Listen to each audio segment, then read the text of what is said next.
ඔය දිත්ත මංගල, කෘත මංගල, මුත මංගල ආදී වශයෙන් බුදුරන් වහන්සේ වැඩ ඉන්න කාලේ මිනිස්සු මගුල් සහ අවමගුල් ඔය දකින්නේවැන්, අහන්නේවැන්, දැනෙන්නේවැන් වෙන් කරගත්. ඔය જાතියව බබුණු මති මතාන්තරත් එක්කලා අනාදියේ පටන්ගෙන ආපු දේවල්. බැරි වෙලා හරි පාරි ගමනක් යනකොට හැරවිටියක් අගින මහලු මිනිහෙක් එහෙම ඉස්සරහට හමුලා නම් එහෙම අවමංගල්‍ය. හොඳ කාන්තාවක් එහෙම ආව නම් එහෙම මංගල්‍ය. දිත්ත මංගල. අරක අවමංගල. ඔය දිවෙන ක්‍රමය. බැරි වෙලා හරි හැරවිටියක් ආව නම් එහෙම අද්දකින් විතර කාලකන්ණියෙක් ආව ගමනක් යන යනකොට ඉස්සරහට ගිහලා ආපහු යනවා. ඒ කාලේ හිටපු බමුණු මතයක හැටි. හොඳ ලස්සන කාන්තාවක් එහෙම ආව නම් එහෙම හරිම හොඳයි. අද නම් හොඳයි. හරි වාසනාවන්තයි කියලා ගමන යනවා. දිත්ත මංගල සහ දිත්ත අවමංගල අපුරයි. සුත මංගල තියෙනවා. එළියට බහිනකොට කුකුලේ කැඳලුවා නම් එහෙම. අන්න ජයග්‍රාහි. හරි සන්තෝෂේ යන. තරාසල කෑගලේ කෑ ගැහුවනම් අඩිය තියෙනකොට ගමන ගිහිලා වැඩකුත් නැහැ මහ බය යන්නකයි කියනවා. දැන් ඉදා ඉඳන් තිබිච්ච එක්තරා මත රටාවක් ඔය ඉතින් දිත්ත සුත ඉතින් ඒ වගේ ටච් ගාලා මේ කූණේ එකේ වැඳලුවා නම් එහෙම දොට්ට බහිනකොට පොඩක් හිටලා බලයන් යන්න එපා එම කියන. අර පුරුද්ද අදත් අපේ සමාජ සම්ප්‍රදායතර බවුණු ගති මෙයාක එනවා ඒ විදිහට. ඉතින් ඒ වගේම දොට්ට බහිනකොට මොකක් හරි බයක් ඇති වුණා. කම්පනයක් ඇති වුණා. මොන හරි අමතක වුණා. ආයෙත් දිත්ත සුත මුත විඤ්ඤාත. මුත දැනෙනවා. දැනිච්චදී හරි වැඩේ උනේ. ගමන යන්න බෑ යනකොටම බාධාවක් ආවා. උන් ආයෙත් එක බලලා අමතක කරලා ආපහු ගියා. ඒ වගේ සත්තු කෑ ගහන ඒවා. ඔය වගේ ඉන්න ප්‍රශ්න. ඉතින් අනාදියේ ඈත කාලික පටන් ගෙනව.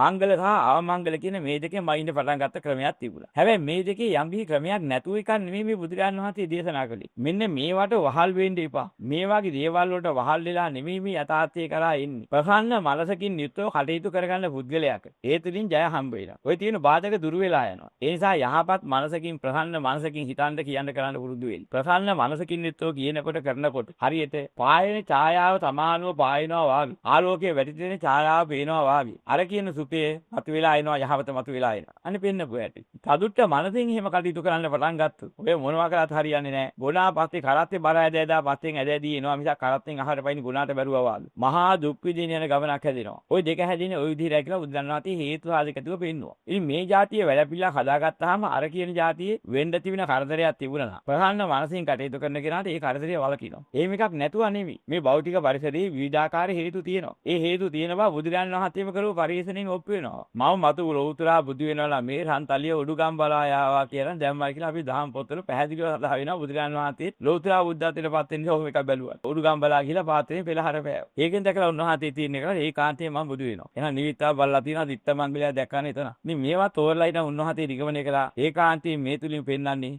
මම මතු ලෝතුරා බුදු වෙන බවට සාපි කියලා. දිත්ත මංගලයක් ඒත් තේරුවා. ඉතින් ඒක බොරු වුණෙත් නෑ. ඒ ඇත්තක් වෙන්න තිබිච්ච එකකට තමයි ඒ කරුණු එහෙම හේතුනේ. හැබැයි බුදුරජාණන් වහන්සේ දේශනා කළේ මොකක්ද? ඔය සියල්ලම සිද්ධ වෙන්නේ උඹලා කරගත්තා වූ කර්ම බලවේගයේ යම්තේද ඊට අනුකූලව. එහෙනම් ඔය සිද්ධ වෙච්ච ක්‍රියාවලිය නෙමෙයි. පාත්‍රයේ උඩට ගිය හිතයි බුදු වුණා නෙමෙයි. බුදු වෙන්න හේතු වෙන පාරමිතා පුරපින්ද ඒ බලෙන් පාත්‍රයේ උඩට ගියා.